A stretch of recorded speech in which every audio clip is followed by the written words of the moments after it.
നീ നിന്റെ തറവാടിൽ നിന്ന് മനോഹരമായ പുതിയ വീടിലേക്ക് പോകുമ്പോൾ നിനക്ക് സന്തോഷമുണ്ടാകുന്നത് പോലെ നീ കിടക്കുന്ന വീടിനേക്കാളും നല്ല വീടായി നിന്റെ കബറിടം മാറിയാൽ സന്തോഷിക്കുകയല്ല വേണ്ടത്.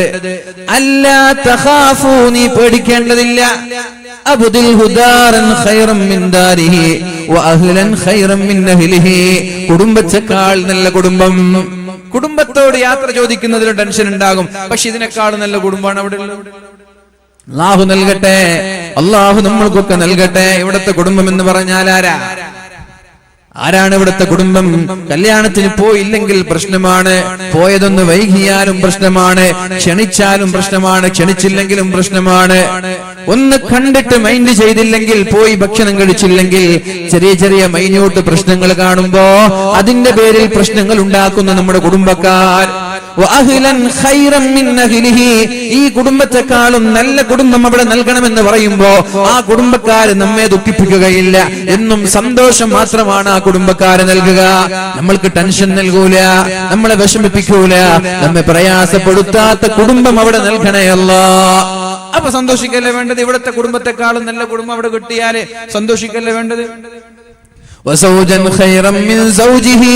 അല്ലാഹുവേ, ഇയാളുടെ ഭാര്യയേക്കാൾ നല്ല ഭാര്യ കൊടുക്കണേ അല്ലാഹ്. സന്തോഷല്ലേ?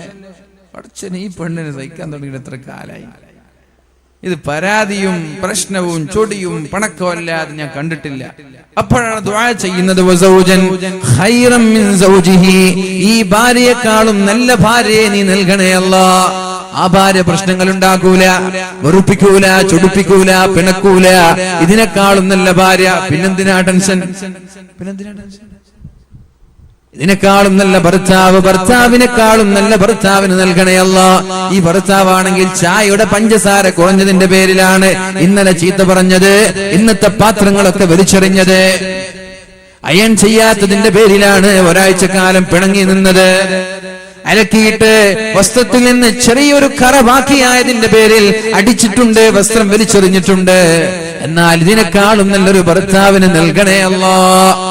ഇതിനേക്കാളും നല്ല ഭർത്താവ് നമ്മൾക്ക് ഖബറിൽ കിട്ടും. പേടിക്കണോ? ടെൻഷൻ വേണോ? ദുഃഖം വേണോ? സന്തോഷല്ലേ? ഇനി പിന്നെ മക്കളാണ്.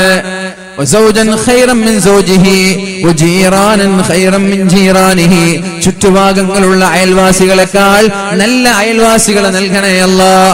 മക്കളെക്കാൾ നല്ല മക്കളെ നൽകണേ അല്ലാഹ്. ഈ ഒരു പ്രാർത്ഥന വെറുതെയല്ല, ഇത് നല്ലവരായ ആളുകൾ അനുഭവിക്കാൻ പോകുന്നതാണ് ഖബറിൽ വെച്ച്. വീടിനേക്കാൾ നല്ല വീട്, ഭാര്യയേക്കാൾ നല്ല ഭാര്യ, മക്കളെക്കാൾ നല്ല മക്കൾ, അയൽവാസികളെക്കാൾ നല്ല അയൽവാസികൾ, കുടുംബക്കാരെക്കാൾ നല്ല കുടുംബക്കാർ. ഇത്രയും മനോഹരമായൊരു വീട്ടിലേക്കാണ് നമ്മൾ കടന്നു പോകാനുള്ളത്. അതുകൊണ്ട് അല്ലാ തഖാഫു വലാ തഹ്സനു, ദുഃഖിക്കേണ്ടതില്ല, നിങ്ങൾ പ്രയാസപ്പെടേണ്ടതില്ല, നിങ്ങൾ വിഷമിക്കേണ്ടതില്ല. വഅബ്ശിറൂ ബിൽ ജന്ന, ആ സ്വർഗ്ഗം കണ്ണുകൊണ്ട് കാണിക്കുകയാണ്. ഈ സ്വർഗ്ഗം നിങ്ങൾക്കുള്ളതാണ്, ഈ സ്വർഗ്ഗം നിങ്ങൾക്കുള്ളതാണ്. സ്വർഗ്ഗം കാണുമ്പോൾ തന്നെ മരിക്കാൻ പോകുന്ന ഒരാൾക്ക് എന്തൊരു ആശ്വാസമാകും, ഇവിടേക്കല്ലേ ഞാൻ പോകുന്നത്. അപ്പൊ ഇങ്ങനൊരു ലോകാണ് ഖബർ. നമ്മൾ എന്തിനാ ഖബർ എന്ന് പറയുമ്പോ ആ ഒരു തീക്കുണ്ടാരമായിട്ട് വിശ്വസിക്കുന്നത്? ഇങ്ങനൊരു ഖബറില്ലേ? ഇങ്ങനൊരു ഖബറില്ലേ? ആ ഒരു ഖബറിടമാക്കി മാറ്റിക്കൂടെ നമ്മുടെ ഖബറിടങ്ങളെ? അതിനുള്ള വഴികളല്ലേ നമ്മുടെ ഈ വഅദുകളൊക്കെ? ഖബറിടങ്ങളെ ഈ പറയുന്ന രീതിയിൽ ടെൻഷനില്ലാതെ, ദുഃഖമില്ലാതെ, വെപ്രാളമില്ലാതെ, വിഷമമില്ലാതെ സന്തോഷത്തോടെ മരിച്ചു പോകാൻ, എപ്പോ മരിച്ചാൽ, ഇന്ന് മരിച്ചാലും നാളെ മരിച്ചാലും മറ്റന്നാൾ മരിച്ചാലും വളരെ സന്തോഷത്തോടെ പുഞ്ചിരിച്ചു കണ്ടു ഖബറിലേക്ക് പോകണമെങ്കിൽ നമ്മുടെ ഖബറിടങ്ങൾ ഈ പറഞ്ഞ രീതിയിലേക്ക് മാറണം. അത് മാറ്റാനുള്ള വഴി അല്ലാഹുവിന്റെ ഹബീബ് പറയുന്നുണ്ട് സല്ലല്ലാഹു അലൈഹി വസല്ലം. 4 കാര്യങ്ങൾ ചെയ്താൽ മതി നിങ്ങളുടെ ഖബറിടത്തെ അദാബിൽ നിന്ന് രക്ഷപ്പെടുത്താമെന്ന്, നിങ്ങളുടെ ഖബറിടത്തെ വിശാലമാക്കാമെന്ന്, നിങ്ങളുടെ വീടിനേക്കാളും വിശാലമായ ഖബറാക്കി തരാം, നിങ്ങളുടെ വീടിനേക്കാളും പ്രകാശമുള്ള വീടാക്കി നിങ്ങളുടെ ഖബറിടങ്ങളെ ഞാൻ മാറ്റിത്തരാം. നിങ്ങൾ 4 കാര്യം ചെയ്താൽ മതി എന്ന് മുഹമ്മദുർ റസൂലുള്ളാഹ്. എന്തൊക്കെയാണ് സല്ലല്ലാഹു അലൈഹി വസല്ലം, എന്തൊക്കെയാണ് ആ 4 കാര്യങ്ങൾ? അതാണ് ഞാൻ ഓതി വെച്ചത്. ഇന്നല്ലദീന യത്ലൂന കിതാബല്ലാഹ്, അല്ലാഹുവിന്റെ ഖുർആൻ ഓതുന്ന ആളുകൾ, വഅഖാമുസ്സലാത നിസ്കാരം കൃത്യമായി നിർവഹിക്കുന്ന ആളുകൾ വഅൻഫഖൂ മിമ്മാ റസഖ്നാഹും സിർറൻ വഅലാനിയ അല്ലാഹു നൽകിയ സമ്പാദ്യങ്ങളിൽ നിന്ന് രഹസ്യമായും പരസ്യമായും ചെലവഴിക്കുന്ന ആളുകൾ. അപ്പോൾ അല്ലാഹു നൽകിയ സമ്പാദ്യങ്ങളിൽ നിന്ന് രഹസ്യമായിട്ടും പരസ്യമായിട്ടും അല്ലാഹുവിന്റെ ദീനിന് വേണ്ടി ചെലവഴിക്കാൻ നമ്മൾ തയ്യാറായാൽ യർജൂന തിജാറതൻ ലാ തബൂർ അവരുടെ കച്ചവടം നഷ്ടമല്ല എന്ന് പറയുന്ന ആയത്ത് അതിനോട് സമാനമായ ഒരു ഹദീസാണ് നബി സല്ലല്ലാഹു അലൈഹി വസല്ലമ തങ്ങൾ പറയുന്നത്. എന്തൊക്കെയാണ് 4 കാര്യങ്ങൾ? ഒന്ന് ഖിറാഅത്തുൽ ഖുർആൻ പരിശുദ്ധമായ ഖുർആൻ ഓതുന്ന ആളുകൾ. പരിശുദ്ധമായ ഖുർആൻ ഓതുന്ന ആളുകൾ പരിശുദ്ധമായ ഖുർആൻ ഓതുന്ന ആളുകളുടെ ഖബറിടം വിശാലമാക്കപ്പെടുമെന്ന്, ഖബറിടം പ്രകാശിപ്പിക്കപ്പെടുമെന്ന്, ഖിയാമത്ത് നാൾ വരെ ഖബറിൽ ഒരുപാട് ചങ്ങാതിമാരുണ്ടാകുമെന്ന്, ഖബറിടത്തിൽ നരകത്തിന്റെ അദാബ് ഉയർത്തിത്തരുമെന്ന് ശഫീഉനാ റസൂലുള്ളാഹി സല്ലല്ലാഹു അലൈഹി വസല്ലം. 2 ഫമുഹാഫലത്തുസ് സ്വലാത്തി നിസ്കാരം വളരെ കൃത്യമായി നിസ്കരിക്കണം. തോന്നുമ്പോഴല്ല വളരെ കൃത്യമായി നിസ്കാരം നിർവഹിക്കാൻ നമ്മൾക്ക് കഴിയണം. എങ്ങനെയത്? 10 വയസ്സായ മക്കൾ, ആണുങ്ങളും പെണ്ണുങ്ങളും ആരുമാവട്ടെ, 10 വയസ്സ് മുതൽ ഇവിടെ എന്റെ ശബ്ദം ശ്രവിക്കുന്ന ഉമ്മമാരോട് ഉപ്പമാരോടൊക്കെ എനിക്ക് പറയാനുള്ളത്, ചെറുപ്പത്തിൽ തന്നെ നമ്മൾ തുടരേണ്ട ഒരു ശീലമാണ്, മക്കൾക്ക് പഠിപ്പിക്കേണ്ട ഒരു ശൈലിയാണ്. സുബഹി ബാങ്കിന്റെ ഒരു അരമണിക്കൂർ മുമ്പെങ്കിലും ഉണർത്താനും നിസ്കരിക്കാനും അവർക്ക് പ്രോത്സാഹനം നൽകുക. ചെറിയ കുട്ടിയല്ല, ഉറങ്ങിക്കോട്ടെ, നോ എക്സ്ക്യൂസ്. ഇസ്ലാമിന്റെ കാര്യത്തിൽ അങ്ങനെ ഒരു അളവ് കൊടുക്കാനേ പാടില്ല. 10 വയസ്സ് മുതൽ തന്നെ തഹജ്ജുദ് നിസ്കരിച്ച് നമ്മുടെ മക്കൾ ശീലിക്കട്ടെ. തഹജ്ജുദ് നിസ്കരിച്ച് നമ്മുടെ മക്കൾ ശീലിക്കണമെങ്കിൽ രാത്രി നേരത്തെ കിടന്നുറങ്ങേണ്ടതുണ്ട്. ഇശാ നിസ്കാരം കഴിഞ്ഞാൽ ഒരു കാരണവശാലും നമ്മുടെ വീടുകളിലുള്ള ടിവികൾ ഓൺ ചെയ്യപ്പെടാൻ പാടില്ല. നമ്മുടെ വീട്ടിലെ ടിവികൾ തുറക്കപ്പെടാൻ പാടില്ല. ഇശാ നിസ്കാരം കഴിഞ്ഞാൽ ഭക്ഷണം കഴിച്ച് വളരെ വേഗത്തിൽ കിടന്നുറങ്ങണം. പിന്നെ മൊബൈൽ ഫോണിൽ കളിച്ചിരിക്കരുത്, പിന്നെ ക്ലബ്ബുകളിൽ പോയിരിക്കരുത്, പിന്നെ ബസ് സ്റ്റാൻഡിൽ പോയിരിക്കരുത്, പള്ളിയുടെ വരാന്തകളിൽ ഇരിക്കരുത്. ഇശാ നിസ്കാരം കഴിഞ്ഞാൽ എല്ലാവരും നേരെ വീട്ടിലേക്ക് കടന്നു വന്ന് ഭക്ഷണം കഴിച്ച് പിന്നെ സംസാരിക്കാൻ പോലും നിൽക്കാതെ നേരെ കിടന്നുറങ്ങിയാൽ ഉറക്കിന്റെ പ്രശ്നമില്ല, ഉറക്ക് തികയാത്ത പ്രശ്നമില്ല. എല്ലാ വീട്ടുകാരും 10 വയസ്സ് മുതലുള്ള ആണുങ്ങളെയും പെണ്ണുങ്ങളെയും കൃത്യമായി തഹജ്ജുദ് നിസ്കാരത്തിന് 10 വയസ്സ് മുതൽ തന്നെ ശീലിപ്പിച്ചാൽ മരണം വരെ ആ തഹജ്ജുദ് ഒഴിവാക്കാൻ അവർക്ക് കഴിയില്ല. മരണം വരെ അവരുടെ ഒരു സുബഹി നിസ്കാരം ജമാഅത്ത് പോലും നഷ്ടപ്പെടൂല. എന്തേ നമ്മൾക്ക് അങ്ങനെ ശീലിപ്പിച്ചുകൂടെ? മരണം വരെ ഒരു സുബഹിയുടെ ഒരു ജമാഅത്ത് പോലും നഷ്ടപ്പെടൂല. 10 വയസ്സ് മുതൽ ഇത് ശീലിപ്പിക്കണം. പക്ഷെ ഉമ്മമാര് ചെറിയ കുട്ടിയല്ലേ, ഉറങ്ങിക്കോട്ടെ, ഉമ്മമാർ കുട്ടി പോട്ടെ. കല്യാണം കഴിഞ്ഞിട്ട് ആദ്യ രാത്രിയിൽ കിടന്നുറങ്ങുന്ന മോളെയും മകനെയും ഒക്കെ ഒന്ന് വിളിച്ചിട്ട് നിസ്കരിപ്പിക്കാൻ പോലും നമ്മുടെ ഉമ്മമാർക്ക് മനസ്സിരുന്നുണ്ടോ? ആദ്യ രാത്രിയല്ലേ, കുട്ടികൾ ഉറങ്ങിക്കോട്ടെ. എന്ത് ഉറക്ക്? എവിടൊക്കെ ഉറങ്ങുന്നത്? അവിടെ ദീനിന്റെ കാര്യത്തിൽ എക്സ്ക്യൂസ് ഇല്ല നിങ്ങളെ. നബി തങ്ങൾ സല്ലല്ലാഹു അലൈഹി വസല്ലം നമ്മൾ പറയും കാരുണ്യവാനാണ്, ജീവിതത്തിൽ ഒരാൾ അടിച്ചിട്ടില്ല, ചീത്ത പറഞ്ഞിട്ടില്ല, ശരി തന്നെയാണ്. പക്ഷെ ദീനിന്റെ വിഷയം വരുമ്പോ അള്ളാഹുവിന്റെ ഹബീബ് കർക്കശമായി തന്നെ പെരുമാറിയിട്ടുണ്ട്. അതെല്ലാവരോടും ദീനുമായി ബന്ധപ്പെട്ട വിഷയം. നബി തങ്ങൾ തമാശ പറയും, കളിക്കും, ചിരിക്കും. പക്ഷെ ബാങ്കിന്റെ വിളി കേട്ടാ പിന്നെ മിണ്ടാട്ടില്ല, പിന്നെ ഗൗരവക്കാരനായി നേരെ പള്ളിയിലേക്ക് പോകും. അലി തങ്ങളുടെ മഹദിയായ ഫാത്തിമ ബീവി റളിയല്ലാഹു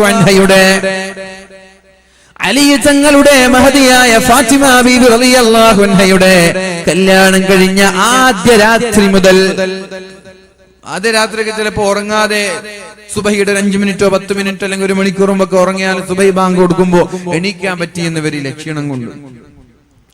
അപ്പൊ അതുകൊണ്ട് അത് മുൻകൂട്ടി മനസ്സിലാക്കി പരിശുദ്ധ റസൂലുള്ളാഹി സല്ലല്ലാഹു അലൈഹി വസല്ലം സുബഹിക്ക് പള്ളിയിലേക്ക് പോകുമ്പോൾ വാതിൽ മുട്ടുമായിരുന്നു.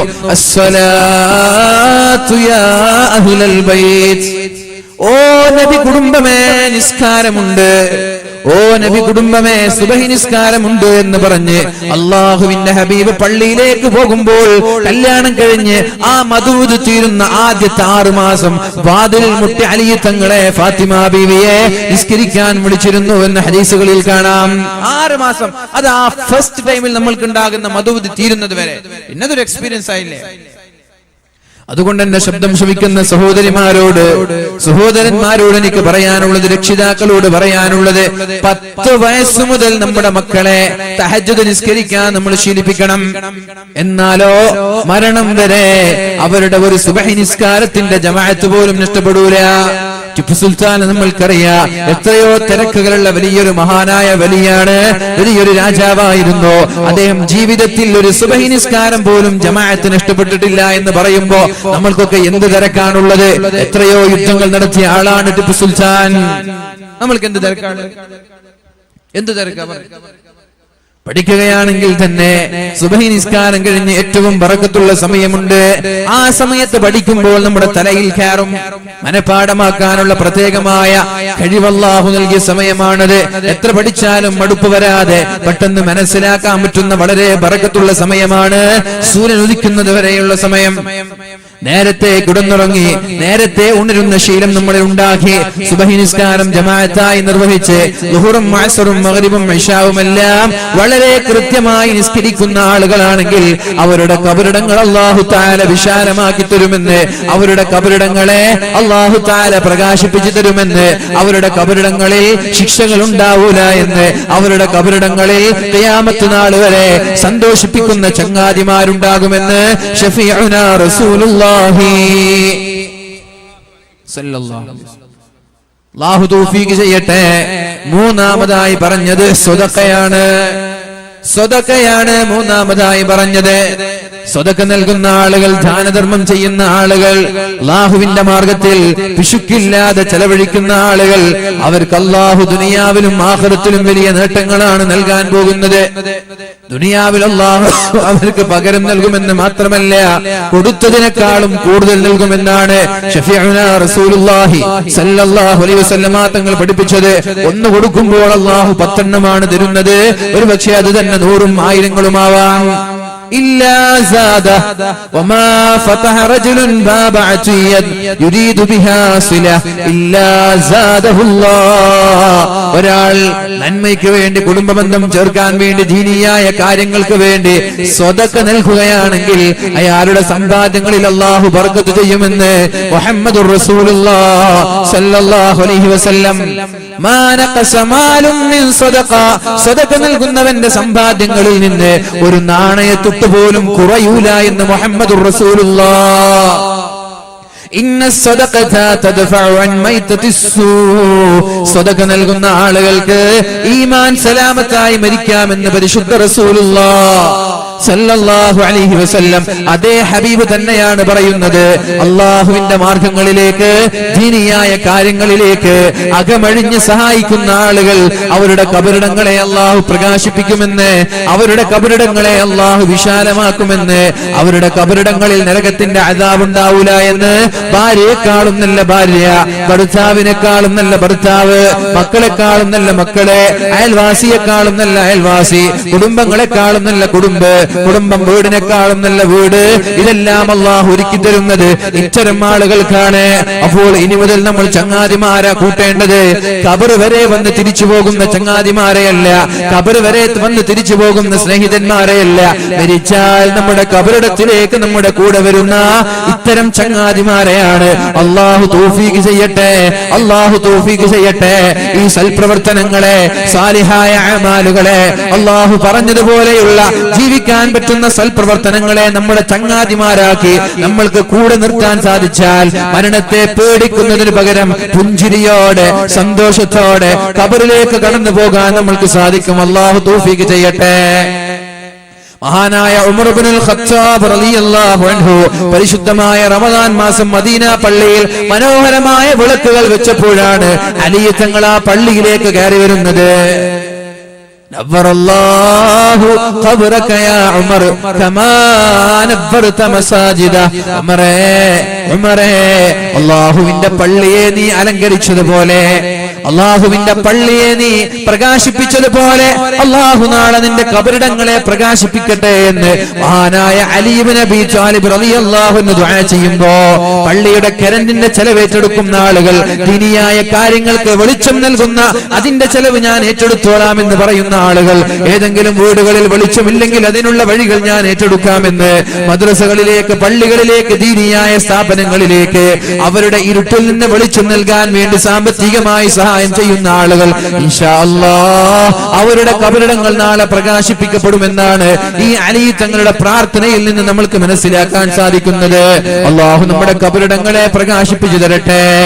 അല്ലാഹു നമ്മുടെ കബറിടങ്ങളെ വെളിച്ചമാക്കട്ടെ. അല്ലാഹു നമ്മുടെ കബറിടങ്ങളെ വിശാലമാക്കട്ടെ.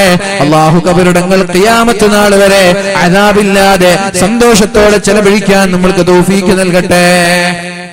ഒന്നാമത്തെ കാര്യം, മഹാനായ ഹാതിമുൽ അസ്സം റളിയല്ലാഹു അൻഹു തന്റെ ഉസ്താദായ ഷഖീഖുൽ ബൽഖിയിൽ നിന്ന് പഠിച്ച 8 കാര്യങ്ങളിൽ നിന്ന് ഒരു കാര്യമാണ് നമ്മൾ ഇവിടെ ചർച്ച ചെയ്തത്. സമയം 10:20 ഇനി ആകെ ഒരു 11 മണി വരെ, അപ്പൊ കുറച്ച് സമയമുള്ളൂ. ഇനി കുറച്ചും ഇരിക്കില്ല. മഹാനായ ഹാതിമുൽ അസ്സം റളിയല്ലാഹു അൻഹു തന്റെ ഉസ്താദായ ഷഖീഖുൽ ബൽഖിയോട് പറഞ്ഞത്, ഞാൻ 8 കാര്യങ്ങളാണ് നിങ്ങളുടെ 30 വർഷത്തെ കാലയളവിൽ പഠിച്ചത്. ഏതൊക്കെയാണെന്ന് ചോദിച്ചപ്പോഴാണ് ഒന്നാമത്തേത് പറഞ്ഞത്, ലോകത്തുള്ള എല്ലാ ജനങ്ങൾക്കും ചങ്ങാതിമാരും സ്നേഹിതന്മാരും ഉണ്ട് എന്ന് എനിക്ക് മനസ്സിലാക്കാൻ സാധിച്ചു. ആ സ്നേഹിതന്മാരെയെല്ലാം ഞാൻ വേർതിരിച്ച് പരീക്ഷിക്കുകയുണ്ടായി, നിരീക്ഷിക്കുകയുണ്ടായി. ആ ചങ്ങാതിമാരെല്ലാം കബറിടം വരെ പോകുന്നവരാണ്, കബറിടത്തിലേക്ക് എത്തി നേരെ തിരിച്ചു വരുന്നവരാണ്. പക്ഷേ എനിക്ക് വേണ്ടത് എന്റെ കബറിടത്തിൽ എന്റെ കൂടെ നിൽക്കുന്ന ചങ്ങാതിമാരാണ്. ആ ചങ്ങാതിമാര് സ്വാലിഹായ അമലാണെന്ന് എനിക്ക് മനസ്സിലായി. അതുകൊണ്ട് ഞാൻ എന്റെ ചങ്ങാതിമാരാക്കിയത് സ്വാലിഹായ അമലുകളെയാണ്. അതുകൊണ്ട് എനിക്ക് പേടിക്കാനില്ല എന്ന് മഹാനായ ഹാതിമുൽ അസ്സം റളിയല്ലാഹു അൻഹു. രണ്ടാമതായി പറഞ്ഞത്, ഇന്നി റഅയ്തുൽ ഖൽഖ യഖ്തദൂന അഹ്വാഅഹും. ഞാൻ ജനങ്ങളെ ശ്രദ്ധിച്ചപ്പോ, ഞാൻ മനുഷ്യന്മാരെ ശ്രദ്ധിച്ചപ്പോ അവരെ എനിക്ക് മനസ്സിലാക്കാൻ സാധിച്ചത് അവരിൽ ഭൂരിഭാഗം ആളുകളും യഖ്തദൂന അഹ്വാഅഹും സ്വന്തം ഇച്ഛകൾക്ക് പ്രാമുഖ്യം നൽകുന്ന ആളുകളാണ്. മനസ്സെന്താണോ പറയുന്നത് അതുപോലെ ചെയ്യുന്നവരാണ്. സ്വന്തം ശരീരത്തിനെതിരെ യുദ്ധം പ്രഖ്യാപിക്കാത്ത ആളുകളാണ്. അല്ലാഹുവിന്റെ ഹബീബായ മുഹമ്മദുർ റസൂലുള്ളാഹി സല്ലല്ലാഹു അലൈഹി വസല്ലമ തങ്ങൾ വലിയൊരു യുദ്ധം കഴിഞ്ഞ് തിരിച്ചു വരുമ്പോഴല്ലേ സഹാബാക്കളോട് ചോദിച്ചത്, ഇതൊന്നും യുദ്ധമല്ല, ഇതിനേക്കാളും വലിയൊരു യുദ്ധം വരാനുണ്ട്, ഇതിനേക്കാളും വലിയ ഭയാനകമായ യുദ്ധം വരാനുണ്ട്. സഹാബാക്കൾ പേടിച്ചുപോയി, യാ റസൂലല്ലാഹ്, ഇത്രയും ശക്തമായ ചൂടുകൊണ്ട്, അസഹനീയമായ തീക്ഷ്ണമായ ചൂട് സഹിച്ചുകൊണ്ട് യുദ്ധം ചെയ്ത് ഇതിനേക്കാളും വലിയൊരു യുദ്ധം ഇനി വരാനുണ്ടെന്നാണോ നിങ്ങൾ പറയുന്നത്? അപ്പോഴാണ് അല്ലാഹുവിന്റെ ഹബീബ് പറഞ്ഞത്, ഇതിനേക്കാളും വലിയ യുദ്ധം ജിഹാദുൻ നഫ്സി, സ്വന്തം ശരീരത്തിനെതിരെ പോരാടുക എന്നുള്ളത്. നിങ്ങൾ ധർമ്മസമരത്തിൽ രണാങ്കണത്തിൽ പോയി ശത്രു സൈന്യവുമായി പടവെട്ടുന്നതിനേക്കാളും പ്രയാസമാണ് എന്ന് മുഹമ്മദുർ റസൂലുള്ളാഹ്. നമ്മുടെ മനസ്സ് പല കാര്യങ്ങൾ പറയും. ഹറാമ് കാണാൻ പറയും, ഹറാമ് കേൾക്കാൻ പറയും, ഹറാമ് ചെയ്യാൻ പറയും. ഇതൊക്കെ ഉണ്ടാകുമ്പോ സ്വന്തം ശരീരത്തെ നിയന്ത്രിക്കാന്ന് പറഞ്ഞാൽ അതൊരു ഈമാനാണ്. അതിനെ കുറിച്ച് ഈമാനിക ശക്തി വേണം. അതാണ് നബി തങ്ങൾ സല്ലല്ലാഹു അലൈഹി വസല്ലം തങ്ങൾ പറഞ്ഞത്, ഇതൊക്കെ ചെറിയ യുദ്ധമാണ്, വലിയ യുദ്ധം നമ്മുടെ ശരീരവുമായി നടത്തുന്ന യുദ്ധമാണ് എന്ന് മുഹമ്മദുർ റസൂലുള്ളാഹ്. മഹാനായ ഹാതിമുൽ അസ്സം റളിയല്ലാഹു അൻഹു പറയുകയാണ്, ഞാൻ ജനങ്ങളെ നിരീക്ഷിച്ചപ്പോ, ജനങ്ങളെ ഞാൻ ശ്രദ്ധിച്ചപ്പോ ഭൂരിഭാഗം ആളുകളും അവരുടെ ഇച്ഛകൾക്കനുസരിച്ച് പ്രവർത്തിക്കുന്നവരാണ്. അവരുടെ ശരീരം എന്താണോ പറയുന്നത് അതുപോലെ പ്രവർത്തിക്കുന്നവരാണ് ഭൂരിഭാഗം ആളുകളും. അപ്പോഴാണ് ഞാൻ അല്ലാഹുവിന്റെ മനോഹരമായ ഒരു ആയത്ത് ഞാൻ ഓർക്കാനിടയായത്. ബിസ്മില്ലാഹിർ റഹ്മാനിർ റഹീം. وأما من خاف مقام ربه ونهى النفس عن الهوى فإن الجنة هي المأوى. ആരാണോ അള്ളാഹുവിനെ പേടിച്ച് സ്വന്തം ശരീരത്തെ നിയന്ത്രിക്കുന്നത്, മനസ്സ് പറയുന്നതിലേക്ക് ശരീരത്തെ കൊണ്ടുപോകാതെ അള്ളാഹുവിനനുസരിച്ച് സ്വന്തം ശരീരത്തെ നിയന്ത്രിക്കുന്നവർ ആരാണ്? അള്ളാഹുവിനെ പേടിച്ച് ശരീരത്തിന് നേർ വിപരീതമായി പ്രവർത്തിക്കുന്നവൻ ആരാണ്?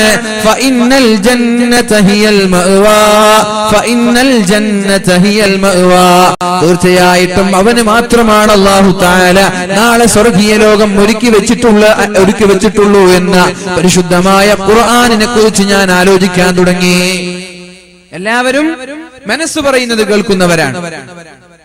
സിനിമ കാണണമെന്ന് തോന്നുമ്പോ അതങ്ങോട്ട് പോയിട്ട് കാണാൻ, ഗാനമേള, ഫ്ലഡ് ലൈറ്റ്, എന്തൊക്കെയാണോ മനസ്സ് പറയുന്നത് അതുപോലെ കേൾക്കുന്നവരാണ് ഭൂരിഭാഗം ആളുകൾ. പക്ഷെ റബ്ബ് പറഞ്ഞത് അങ്ങനെയല്ല, ഖുർആൻ പറഞ്ഞത് അങ്ങനെയല്ല.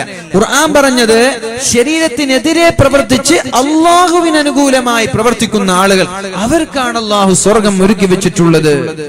എനിക്ക് മനസ്സിലായി പരിശുദ്ധമായ ഖുർആൻ പറയുന്നത് സത്യമാണ് എന്ന്. ഖുർആൻ പറയുന്നത് സത്യമാണ് എന്ന് എനിക്ക് മനസ്സിലായി. അതുകൊണ്ട് ഞാൻ അന്ന് മുതൽ എന്റെ ശരീരത്തെ അള്ളാഹുവിന് വേണ്ടിയല്ലാതെ കീഴ്പ്പെടുത്താറില്ല. എന്റെ ശരീരത്തെ നന്മ ചെയ്യാനല്ലാതെ ഞാൻ ഉപയോഗിക്കാറില്ല.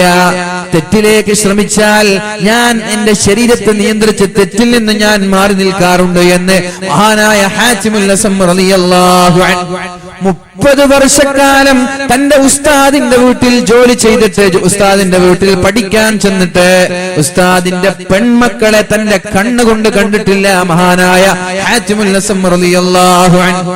വീട്ടിലേക്ക് പഠിക്കാൻ പോയി, ഭക്ഷണം കഴിക്കും.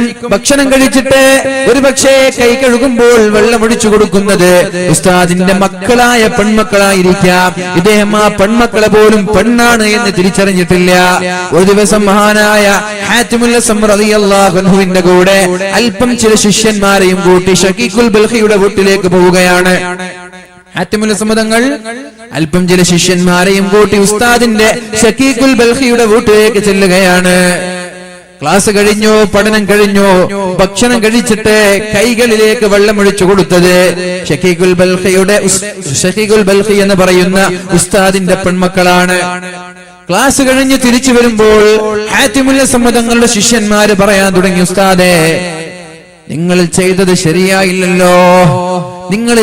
ശരിയായില്ലല്ലോ, ഞങ്ങൾക്കത് ഇഷ്ടപ്പെട്ടില്ല. എന്താണ് നിങ്ങൾക്ക് ഇഷ്ടപ്പെടാത്തത്? അപ്പോഴാണ് മഹാനായ ഹാത്തിമുൽ അസ്സം തങ്ങളോട് ശിഷ്യന്മാര് പറഞ്ഞത്, നിങ്ങൾ ഭക്ഷണം കഴിച്ചു കഴിഞ്ഞപ്പോ നിങ്ങളുടെ കൈകളിലേക്ക് വെള്ളം ഒഴിച്ചു തന്നത് ആ വീട്ടിലെ പെൺകുട്ടികളല്ലേ, ഞങ്ങൾക്ക് ഇഷ്ടായില്ല. അപ്പോഴാണ് മഹാനായ ഹാത്തിമുൽ അസ്സം തങ്ങൾ ചോദിച്ചത്, പെൺകുട്ടികളായിരുന്നോ? ഞാൻ ഇതുവരെ അറിഞ്ഞിട്ടില്ല. അത് പെണ്ണാണോ അത് ആണാണോ എന്ന് ഞാൻ അറിഞ്ഞിട്ടില്ല. എന്തേ അറിയാത്തത്? ആ വീട്ടിൽ അന്ധനെ പോലെയാണ് ഹാത്തിമുൽ അസ്സം തങ്ങൾ അഭിനയിച്ചത്. കണ്ണ് കാണാത്ത പൊട്ടനെ പോലെയാണ്, കണ്ണ് പൊട്ടനെ പോലെയാണ് അനുഭവിച്ചത്. എന്നിട്ട് ഷക്കീഖുൽ ബൽഖിയുടെ പെൺമക്കൾ വിചാരിച്ചത് ഹാത്തിമുൽ അസ്സം അന്ധനാണ് എന്നാണ്. ഒരു ദിവസം ഹാത്തിമുൽ അസ്സം ഉസ്താദായ ഷക്കീഖുൽ ബൽഖിയുടെ വീട് മുട്ടിയപ്പോ ഉസ്താദ് ചോദിച്ചു, മക്കളോട് ആരാണ് വന്നത് എന്ന്. അപ്പോൾ മക്കൾ തന്റെ പിതാവായ ഷക്കീഖുൽ ബൽഖിയോട് പറഞ്ഞത്, സാഹിബുക്കൽ അഅമാ, ഉപ്പാ, നിങ്ങളുടെ അന്ധനായ ശിഷ്യനുണ്ടല്ലോ, കണ്ണ് പൊട്ടനായ ശിഷ്യനുണ്ടല്ലോ, അയാളാണ് വാതിൽ മുട്ടുന്നത് എന്നാണ് ആ പെൺമക്കൾ ഉപ്പയോട് പറഞ്ഞു കൊടുത്തത്. അപ്പൊ പെൺമക്കൾ വിചാരിച്ചത് ഇയാൾ അന്ധനാണ്, കണ്ണിന് കാഴ്ചയില്ല. 30 വർഷക്കാലം കണ്ണ് പൊട്ടനെ പോലെ കണ്ണ് താഴ്ത്തി തല താഴ്ത്തി ആ വീട്ടിലേക്ക് പ്രവേശിച്ചു. വീടിന്റെ ഉസ്താദും ആ പാഠഭാഗങ്ങളല്ലാതെ മറ്റൊരു ഭാഗം അദ്ദേഹം നോക്കിയിട്ടില്ല. കൈക്കൊഴിച്ചു തരുന്ന വെള്ളം ആരൊഴിച്ചു തരുന്നു എന്ന് വരെ അദ്ദേഹം നോക്കിയിട്ടില്ല, അദ്ദേഹത്തിന് അറിഞ്ഞിട്ടില്ല. മക്കളൊക്കെ വിചാരിച്ചു ഇദ്ദേഹം അന്ധനാണ്. അതാണ് മഹാനായ ഹാത്തിമുൽ അസ്സം തങ്ങൾ പറഞ്ഞത്. എല്ലാവരും അവരവരുടെ ശരീരം പറയുന്നത് കേൾക്കുമ്പോൾ ഞാൻ ഓർത്തത് അല്ലാഹുവിന്റെ പരിശുദ്ധമായ ഖുർആനിന്റെ ആയത്താണ്. وَأَمَّا مَنْ خَافَ مَقَامَ رَبِّهِ وَنَهَى النَّفْسَ عَنِ الْهَوَى. അല്ലാഹുവിനെ പേടിച്ച് സ്വന്തം ശരീരത്തെ നിയന്ത്രിക്കുന്ന ആളുകൾ فَإِنَّ الْجَنَّةَ هِيَ الْمَأْوَى. അല്ലാഹു അവർക്ക് വേണ്ടി ഒരുക്കി വെച്ചിട്ടുള്ളത് മനോഹരമായ സ്വർഗമാണ്. ഈ ആയത്ത് കണ്ടതിന് ശേഷം, ഈ ആയത്തിനെ കുറിച്ച് ആലോചിച്ചതിന് ശേഷം ഞാൻ എന്റെ ശരീരത്തെ നിയന്ത്രിക്കാൻ തുടങ്ങി എന്ന് മഹാനായ ഹാത്തിമുൽ അസ്സം റളിയല്ലാഹു അൻഹു പരിശുദ്ധ റസൂലുള്ളാഹി സല്ലല്ലാഹു അലൈഹി വസല്ലമ തങ്ങൾ പറഞ്ഞത് എന്താ?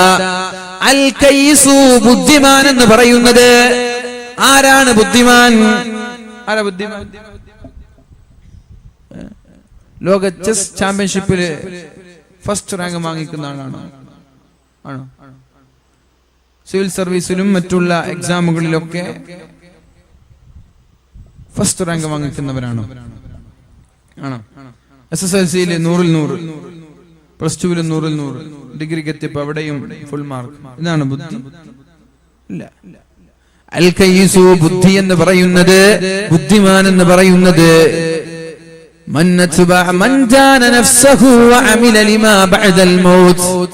സ്വന്തം ശരീരത്തെ നിയന്ത്രിക്കാൻ കഴിയുന്നവനാണ് ബുദ്ധിമാൻ.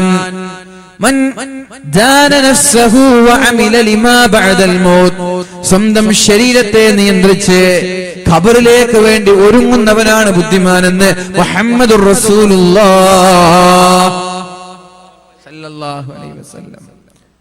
സ്വയം ശരീരത്തെ നിയന്ത്രിച്ച് ഖബറിടത്തിലേക്ക് ഒരുങ്ങുന്നവനാണ് ബുദ്ധിമാൻ. അല്ലാത്തവരൊക്കെ വിഡ്ഢികളാണ്. ദുനിയാവിൽ ഒരുപാട് സമ്പാദ്യങ്ങൾ മാത്രം, ആഖിറത്തെ കുറിച്ച് അയാൾക്ക് ചിന്തയില്ല. ومن الناس من يقول ربنا آتنا في الدنيا حسنة وما له في الآخرة من خلاق. ജനങ്ങളിൽ ചില ആളുകളുണ്ട്, അവർ പ്രാർത്ഥിക്കുന്നത് അല്ലാഹുവേ എനിക്ക് ദുനിയാവ് താ എന്നാണ്. രോഗത്തിന്റെ ശമനം വേണം, അല്ലാഹുവേ കടങ്ങൾ കൊടുത്തു വീട്ടാൻ തൗഫീഖ് താ അല്ലാഹ്. അല്ലാഹുവേ എനിക്ക് മനോഹരമായ വീടെടുക്കാൻ തൗഫീഖ് താ റബ്ബേ. എനിക്ക് നല്ലൊരു വണ്ടി വാങ്ങാനുള്ള കഴിവ് താ അല്ലാഹ്. എന്റെ പരീക്ഷകളിലൊക്കെ നീ വിജയം താ അല്ലാഹ്. ദുനിയാവിന് വേണ്ടി മാത്രം ദുആ ചെയ്യുന്ന ആളുകൾ ജനങ്ങളിലുണ്ട്. നമ്മളൊക്കെ അങ്ങനെയാണോ? ദുനിയാവിന് വേണ്ടി മാത്രം ദുആ ചെയ്യുന്നവരാണോ? കുഴപ്പമില്ല, ദുനിയാവ് കിട്ടും. വമാ ലഹു ഫിൽ ആഖിറതി മിൻ ഖലാഖ്. അവർക്ക് ആഖിറത്തിൽ ഒരു റോളുമില്ല. അവർക്ക് ആഖിറത്തിൽ അല്ലാഹുവിന്റെ ഒരു ഓഹരി പോലും ലഭിക്കൂല എന്ന് മാത്രമല്ല, ആഖിറത്തിലെ പരാജിതരാണവരെ. ഈ ചെറിയ കാലയളവിൽ ഒരു 60 വർഷത്തിന്റെയോ 50 വർഷത്തിന്റെയോ 30-40 വർഷത്തിന്റെയോ കാലയളവിൽ ദുനിയാവിന്റെ സുഖങ്ങളെല്ലാം അല്ലാഹുവിനോട് ചോദിക്കുമ്പോ ആഖിറത്തെ കുറിച്ച് ചോദിക്കാൻ മറന്നുപോയ ആളുകൾ ഒരുപക്ഷേ ദുനിയാവിലെ ഒരു വിജയികളാകാം. അവരുടെ ആഖിറത്തിന്റെ കാര്യം കഷ്ടമാണ്, പ്രയാസമാണ്. എന്നാൽ ജനങ്ങളിൽ ചില ആളുകൾ വമിനന്നാസി മൻ യഖൂലു റബ്ബനാ ആതിനാ ഫിദ് ദുനിയാ ഹസന വഫിൽ ആഖിറതി ഹസനതൻ വഖിനാ അദാബന്നാർ. ബുദ്ധിമാന്മാർ ഒരിക്കലും ദുനിയാവ് മാത്രം ചോദിക്കുന്നവരല്ല. അല്ലാഹുവേ എന്റെ ദുനിയാവ് നീ വിജയത്തിലാക്കണേ അല്ലാഹ്, എന്റെ ആഖിറവും നീ വിജയത്തിലാക്കണേ അല്ലാഹ്, എന്നെ ഖബറിന്റെ അദാബിൽ നിന്ന്, നരകത്തിന്റെ അദാബിൽ നിന്ന് കാക്കണേ എന്ന് ദുആ ചെയ്യുന്നവരാണ് ബുദ്ധിമാന്മാർ. അവർക്ക് ദുനിയാവിലും വിജയമുണ്ട്, ആഖിറത്തിലും വിജയമുണ്ട് എന്നാണ് പരിശുദ്ധ ഖുർആൻ പറയുന്നത്.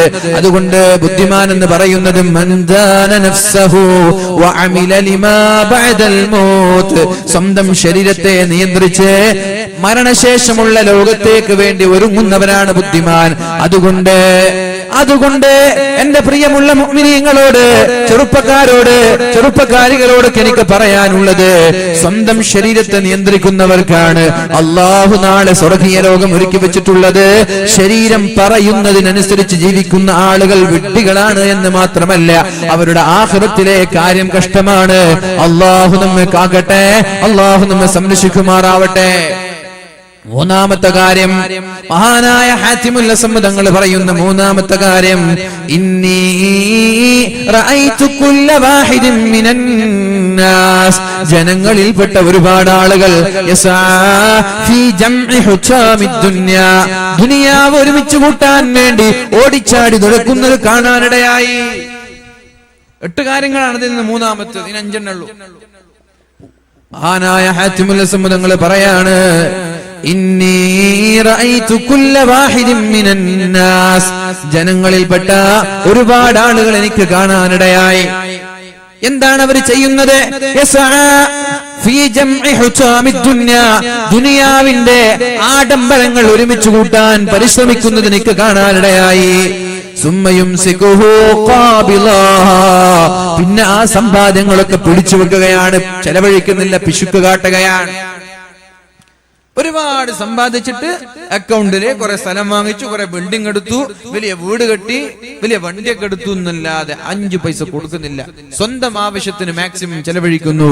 ദീനിയായ കാര്യങ്ങളിലേക്ക് 5 പൈസ ചെലവഴിക്കാതെ പിടിച്ചു വെക്കുന്ന ആളുകൾ എനിക്ക് കാണാനിടയായി. അങ്ങനെയില്ലേ?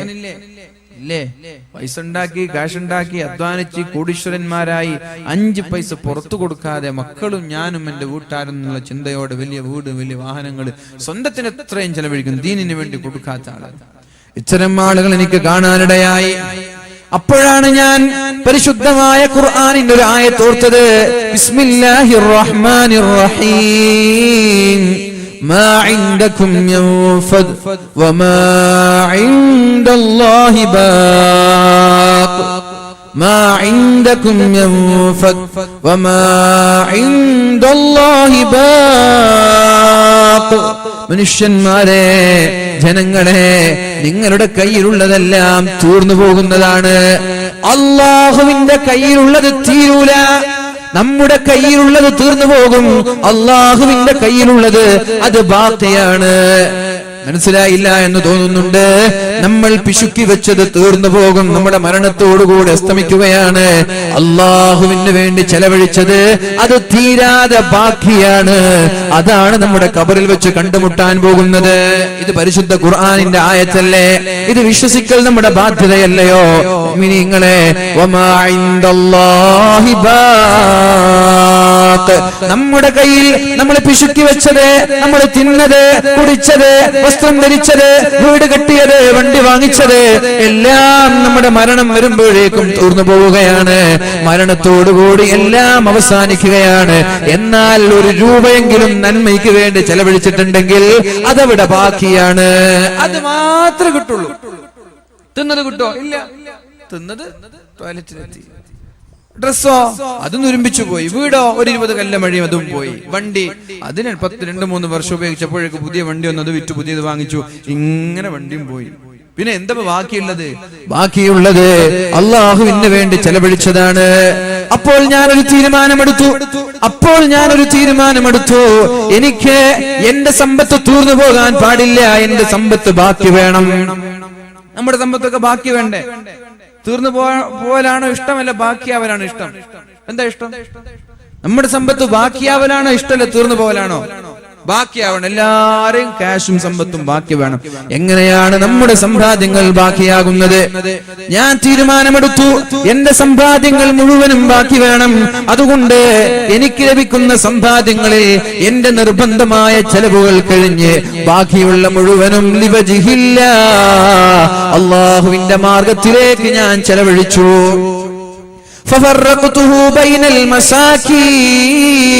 ഞാൻ മുസ്ലിംമാരായ പാവങ്ങളായ ആളുകൾക്ക് ഞാൻ ചെലവഴിച്ചു.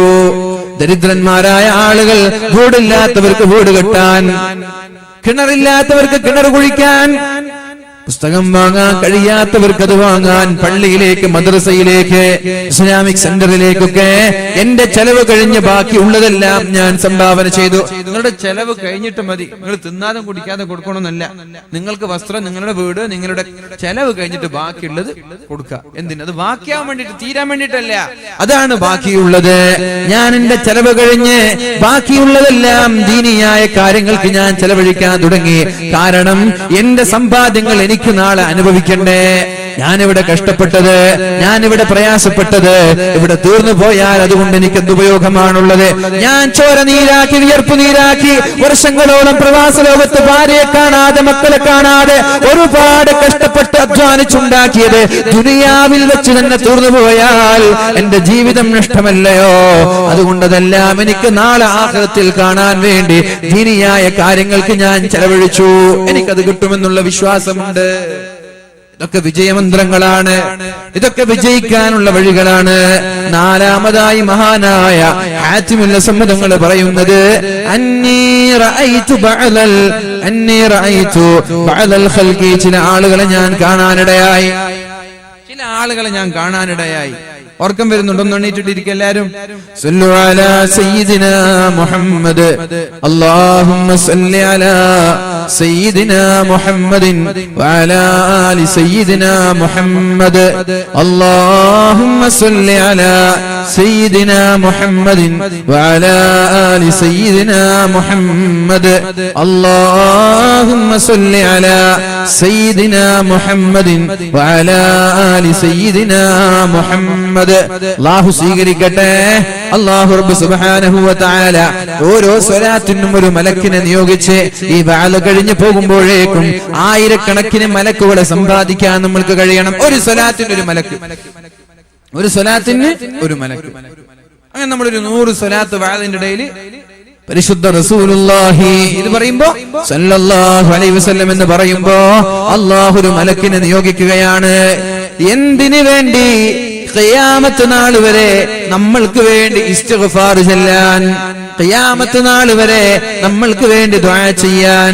ഇങ്ങനെ 100 സ്വലാത്ത്, 200, ആയിരക്കണക്കിന് സ്വലാത്ത് ഒരു വഅദിന്റെ സദസ്സിൽ വെച്ച് പറയുമ്പോ ആയിരക്കണക്കിന് മലക്കുകളെയാണ് നമ്മൾ സൃഷ്ടിക്കുന്നത്, ആയിരക്കണക്കിന് മലക്കുകളെയാണ് നമ്മൾ നിയോഗിക്കുന്നത്. ഖിയാമത്ത് നാൾ വരെ നമ്മൾ മരിച്ച് ഖബറിൽ കിടന്നാലും ആ മലക്കുകൾ നമ്മൾക്ക് വേണ്ടി ദുആ ചെയ്തുകൊണ്ടേയിരിക്കും. അല്ലാഹു തൗഫീഖ് ചെയ്യട്ടെ. അപ്പൊ നാലാമത്തെ കാര്യം ഞാൻ നിങ്ങളിൽ നിന്ന് പഠിച്ചത്, ജനങ്ങളിൽപ്പെട്ട ചില ആളുകളെ ഞാൻ കാണാനിടയായി. അവരഭിമാനമായി കണ്ടത് ഒരുപാട് ചങ്ങാതിമാരുണ്ടാവലാണ്, കുടുംബത്തിന്റെയും തറവാടിന്റെയും മഹിമയാണ്. ചില ആളുകൾക്ക് അഭിമാനമായി തോന്നിയത് ഒരുപാട് ചങ്ങാതിമാര് കൂടെയുണ്ടാവല്, തറവാടിന്റെ മഹത്വമൊക്കെയാണ് ചില ആളുകൾക്ക് വലിയ കാര്യമായി തോന്നിയത്. വസഅമ ആഖറൂൻ, എന്നാൽ മറ്റു ചില ആളുകൾ അഭിമാനമായി കണ്ടത് ഒരുപാട് സമ്പാദിക്കൽ, ഒരുപാട് മുതലുണ്ടാക്കൽ, ഒരുപാട് മക്കളുണ്ടാക്കൽ, ഇതൊക്കെയാണ്. വേറെയും ചില ആളുകൾ അവര് മനസ്സിലാക്കിയത് അഭിമാനം എന്ന് പറഞ്ഞാൽ കൊട്ടേഷൻ നൽകലാണ്.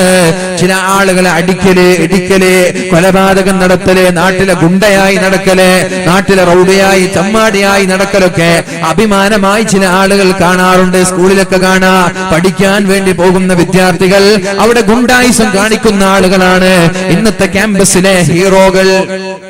അങ്ങനെയാണ്. പഠിക്കുന്ന കുട്ടികൾക്ക് ഒരു വിലയില്ല. ക്യാമ്പസിലും കലാലയങ്ങളിലൊക്കെ പഠിക്കുന്ന കുട്ടികൾക്ക് പുല്ല് വിലയാണ്. അധ്യാപകരുടെ അടുത്തും വിലയില്ല, കുട്ടികളുടെ അടുത്തും വിലയില്ല. അവരൊരു മൂല ഇരുന്നിട്ട് പഠിച്ചു പോകും. എന്നാലോ ആ സ്കൂളിൽ ക്യാമ്പസിൽ ഗുണ്ടകളായി, റൗഡികളായി, വലിയ ചമ്മാടിത്തരം കാട്ടുന്ന, ആഭാസം കാട്ടുന്ന ക്രിമിനലുകൾ അവർക്ക് താരപരിവേഷമാണ്.